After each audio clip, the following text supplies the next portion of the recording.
Welcome back to the show. Zippy checking out the water, making sure everything is kosher. Gotta make sure it's okay. It's okay.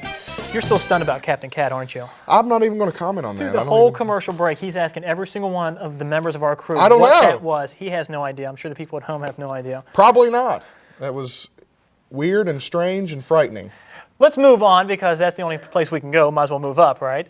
My next guest is probably the most popular person in the city of Huntington, West Virginia. So popular they named the town after him. Please welcome Collis P. Huntington.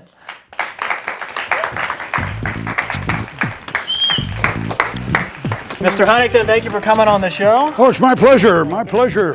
Perhaps you could keep a close eye on those. There are thieves and scallywags everywhere. Mr. Huntington, this is Zippy. Hello, Mr. Huntington. How are you? I'm fine, fine. Good. You are what's called a sidekick, right? Yes, sir. That's my official title. I've not had the pleasure of seeing the show before. Not that many people have, so you are Not really a pleasure at all. you're doing fine. So, Mr. Huntington, thank you for coming on the show. It is a pleasure. Yeah. It is a pleasure. So, this is your city behind us here. What do you think? I think it's a great place.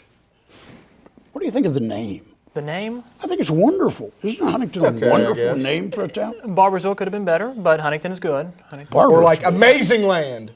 Barboursville is simply another whistle stop on the C&O. So how did Huntington become what it is today? What is the history that you can provide our viewers with? Well, how long do you have here? It wouldn't Well, you be saw something that I could... the Captain Cat, so we have plenty of time. Yes, and I'm really, really pleased to be in a position of following such a stellar act, I have to tell you. Seriously, let me share a little history with you. I was in my office. This would have been about 1870. I was called on by a delegation from the Chesapeake and Ohio Railway. They wanted me to buy a controlling interest in their railway. It had long been the dream of people to link the James River with the Ohio River. At first, the thought had been to do it with a series of canals, and when that didn't prove feasible, they built the James and Kanawha Turnpike, a road of sorts that hardly deserves the name. With the coming of railroads, it was an obvious place to build one, and a start was made. But the Civil War came along. The best war in the nation's history. Well, Sorry, go ahead, I'm sorry. I'm not sure there are many people who would agree with that, but marauding troops, Confederate and Union alike, tore up the track, dynamited the locomotives, burned the rolling stock. The result was that the railroad, the C&O, was to all intents and purposes bankrupt. And this was the railroad that these individuals wanted me to buy. I told them no thank you. That it had always been my rule to only invest in something where I saw a pretty good chance at making a profit. I didn't see such a chance in this regard. We're in this show, but go ahead. Yeah, but by the way, what am I being paid for this appearance? Am I getting union scale? Union scale, 1900 union scale. Yeah. Okay, all right.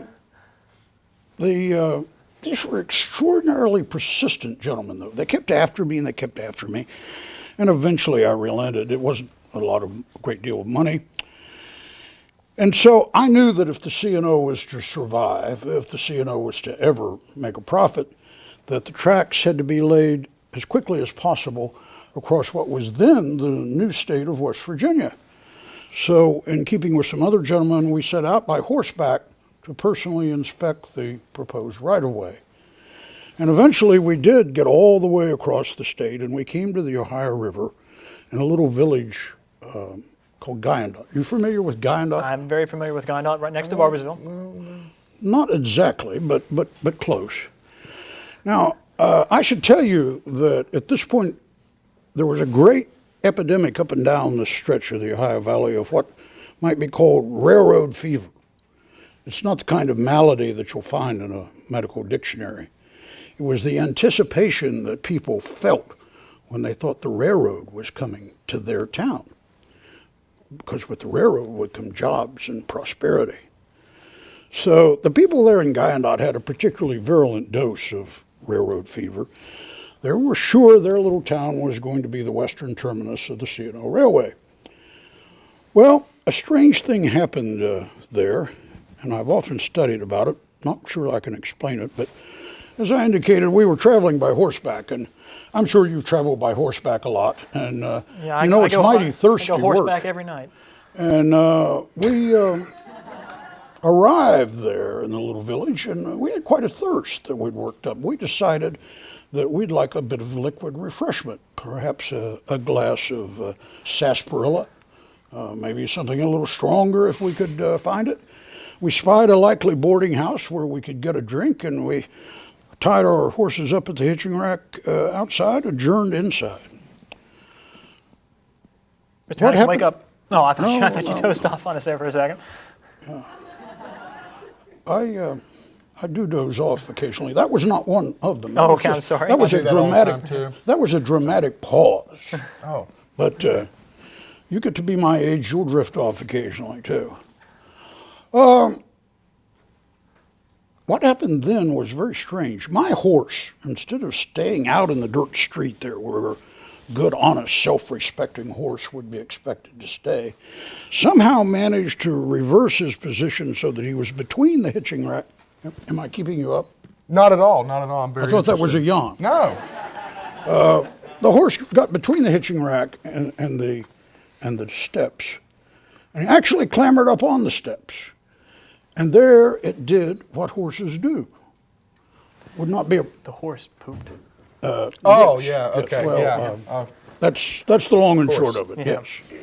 And that would not have been a problem out in the pasture, but it made a considerable mess right there on the steps. And as it happened, the mayor of this little burg would come along right at that very time, took a look at what had happened, didn't like it, made his way into the boarding house, his careful way, I presume, and he angrily demanded to know, whose horse is that outside? Well, I told him it was mine. He fined me $5. I paid him. Gave him a $5 gold piece right there on the spot. And you know, the next day, the people in Guyandotte were very disappointed to learn that their little city wasn't going to be the western terminus of the C&O Railway. All because of the horse on the porch. Well, actually, there are those who say Mr. that. Huntington, thank you for coming on this show. We really appreciate you being there. I'm sorry about the 1937 flood, by the way. The 37 flood? We'll be right back.